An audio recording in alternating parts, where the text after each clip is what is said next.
ಅದೇ ನವೆಂಬರ್ ಕ್ರಾಂತಿ ಅಂದ್ರೆ ಏನು ಅಂದ್ರೆ ಅಶೋಕಣ್ಣನ ಚೇರಿಗೆ ಸುನೀಲ್ ಅಣ್ಣ ಬರ್ತಿದ್ದಾರೆ. ಸೊ ಖಂಡಿತವಾಗೂ ನವೆಂಬರ್ ಅಲ್ಲಿ ಕ್ರಾಂತಿ ಆಗ್ತಿದೆ. ಸುನೀಲ್ ಅವರು ಅಶೋಕಣ್ಣನ ಚೇರ್ ಕಿತ್ಕೊಂಡು ಹೊರಟೋಗ್ತಾರೆ. ಅಶೋಕಣ್ಣ ಪದ್ಮನಾಭ ನಗರ ಜ್ಯೋತಿಷಾಲದಲ್ಲಿ ಇರ್ತಕ್ಕಂಥ ನೆಲದ ಮೇಲೆ ಚಾಪೆ ಮೇಲೆ ಕುತ್ಕೊಂತಾರೆ. ಇದೇ ನವೆಂಬರ್ ಕ್ರಾಂತಿ. ಇದಾಗಿರೋ ಅಗ್ರಿಮೆಂಟ್ ಸರ್.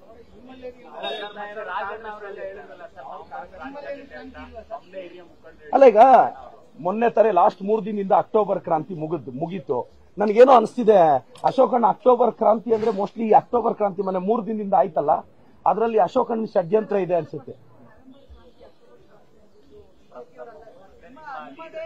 ಎಸ್ ಮೇಡಮ್, ಖಂಡಿತವಾಗೂ ನವೆಂಬರ್ 15ರಿಂದ 30ರವರೆಗೂ ಬದಲಾವಣೆ ಇರಬಹುದು ಅಂತ ನೀವು ಮಾತಾಡ್ತಿದ್ದೀರಾ, ನಮ್ಮ ಪಕ್ಷದವರು ಮಾತಾಡ್ತಿದ್ದಾರೆ. ಪ್ರಾಯಶಃ ಇರಬಹುದೇನೋ.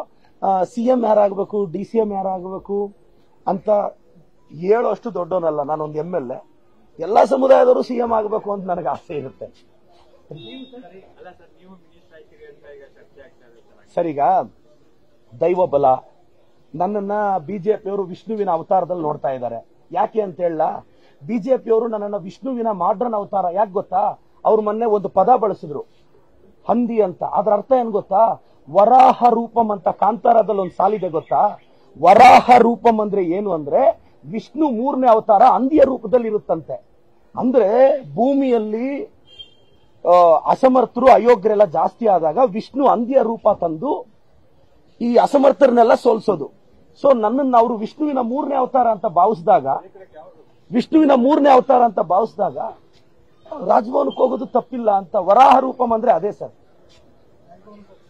ಅಲ್ಲ ಸರ್, ಆಸೆ ಯಾರಿಗಿರಲ್ಲ ಹೇಳಿ.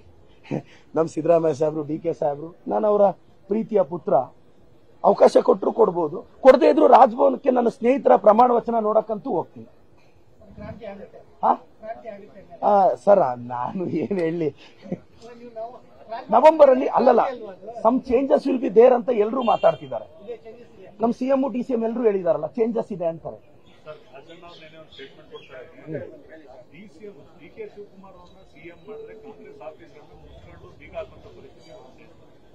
ಯಾರು ಹೇಳಿದ್ದು ಸರ್?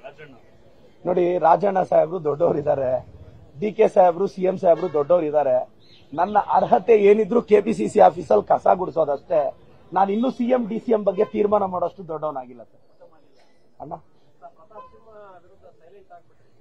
ಅಗ್ರಿ ಟು ಡಿಸ್ಅಗ್ರಿ, ಇದನ್ನ ಚಾಟ್ GPT ಅಲ್ಲಿ ಅರ್ಥ ನೋಡಕ್ ಹೇಳಿ sir. I agree to disagree. Thank you sir.